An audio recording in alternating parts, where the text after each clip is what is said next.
গুম প্রতিরোধ অধ্যাদেশ বাতিল করার পেছনে তারা আজকে দেখবেন সংসদে যে বিগত সরকারের অ্যাটর্নি জেনারেল এবং এই সরকারের আইনমন্ত্রী একজন আপাদমস্তক মিথ্যুক ব্যক্তি, তিনি আবারও আজকে মিথ্যা কথা বলেছেন, অসংসদীয় ভাষায় মিথ্যা কথা বলেছেন। তিনি কি বলেছেন?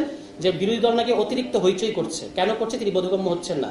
কিন্তু তারা কি অবজারভেশন দিয়েছে এই গুম ও প্রতিরোধ অধ্যাদেশ, তারা নাকি গুম অধ্যাদেশ বাতিল করবে না, তারা নাকি আরো পরিশীলিতভাবে এই অধ্যাদেশটা সামনে নিয়ে আসবে। এটা হলো তাদের সংসদে মিথ্যা বক্তব্য, অসত্য, সংসদীয় ভাষায় অসত্য বক্তব্য।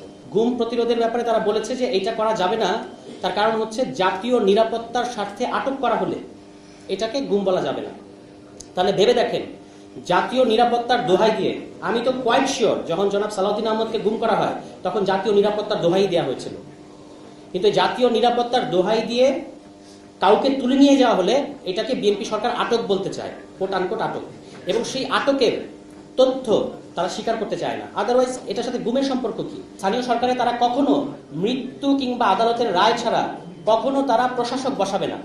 আপনারা দেখতে পাচ্ছেন অলরেডি 59 জন প্রশাসক বসানো হয়েছে। তারা কারা? যারা হয় মনোনয়ন পায় নাই দলের, অথবা যারা নির্বাচনে হেরেছে। এই প্রাইস পোস্টিং করা হচ্ছে এবং দলীয় নেতাকর্মীদের পুনর্বাসন করা হচ্ছে স্থানীয় সরকারে। তারা কিন্তু তাদের 31 দফার মধ্যে বলেছে তারা কখনো প্রশাসক বসাবে না। এখন স্থানীয় সরকারের যে অধ্যাদেশটা জনাব আসিফ মাহমুদরা যখন সরকারে ছিলেন, স্থানীয় সরকারে, তাদেরকে তখন করতে হয়েছিল একটা বিশেষ পরিস্থিতিতে। আপনারা জানেন যে আওয়ামী লীগের জনপ্রতিনিধিদেরকে সরানোর জন্য। এখন তো সেই বিশেষ পরিস্থিতি নাই। বিচারক নিয়োগের আইন যে অধ্যাদেশ সেটা তারা বাতিল করেছে। তারপরে সুপ্রিম কোর্ট সচিবালয় তাদের ঘোষণা আছে, এবং জুলাই সনদ, এই যে দেখেন জুলাই সনদ তারা নাকি অক্ষর অক্ষরে বাস্তবায়ন করবে।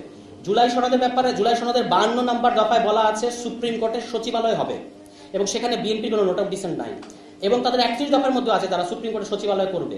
অন দ্য আদার হ্যান্ড, এই সুপ্রিম কোর্টের সচিবালয় যেটা অলরেডি ইন প্র্যাকটিস, যেটা অলরেডি সচিবালয়টা খোলা হয়েছে, এখানে বাজেট বরাদ্দ হয়েছে, বিভিন্ন নিয়োগ হয়েছে, এই অধ্যাদেশটাকে বাতিল করার মধ্য দিয়ে তারা আদালত অবমাননা করছে। আপনি ভেবে দেখেন, আদালতের রায় আছে যে সুপ্রিম কোর্টের সচিবালয়ের ব্যাপারে, এখন তারা আইন মন্ত্রণালয় এই অধ্যাদেশটা বাতিল করার মধ্য দিয়ে মূলত আদালত অবমাননা করছে।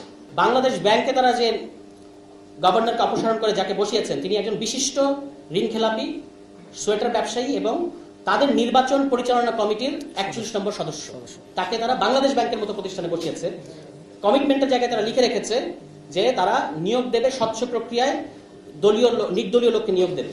সেটা কিন্তু তারা এখানে আবারও ভঙ্গ করেছে। দুদকের যেটা ছিল যে সরকারি, দুদকের প্রধান কাজ কি? সরকার এবং সরকার সংশ্লিষ্ট ব্যক্তিদের দুর্নীতির পেছনে লেগে থাকা। তো এটা যদি দুদক করতে না পারে, তাহলে তারাই কিন্তু বিরোধী দলে থাকা অবস্থায় বলেছিল যে দুদক হয়ে গেছে বিরোধী দল দমন কমিশন। তো এখন আবার এই দুদক যেন শক্তিশালী হয় এবং সরকারের অনুমতি ছাড়া সরকারি কর্মকর্তাদের যদি দুর্নীতির প্রমাণ পাওয়া যায়, অভিযোগ পাওয়া যায়, তাহলে তদন্ত করার ক্ষমতা দুদককে দেওয়া হয়েছিল। এই ক্ষমতাটা তারা আবার দুদক থেকে নিয়ে গিয়ে দুদককে আবার আগের মতো নখদন্তহীন একটা কমিশনে পরিণত করছে।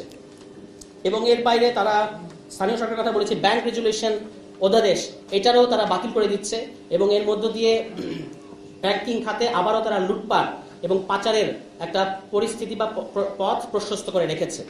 এবং এখানে তাদের উদ্দেশ্য খুবই পরিষ্কার যে তারা মূলত লুটপাট এবং পাচারের যে অর্থনীতি সেটাকে আবার এখানে কায়েম করবে। গতকালকে আপনারা দেখেছেন কয়েকজন ব্যবসায়ীকে নিয়ে একটা বেসামরিক পরামর্শক খাত করা হয়েছে, পরামর্শক কমিটি করা হয়েছে, এবং আপনি নিশ্চিত থাকতে পারেন এই অল্প কয়েকজন ব্যবসায়ীর একটা একচেটিয়া মনোপলি তৈরি হবে আমাদের অর্থনীতিতে। এবং এটা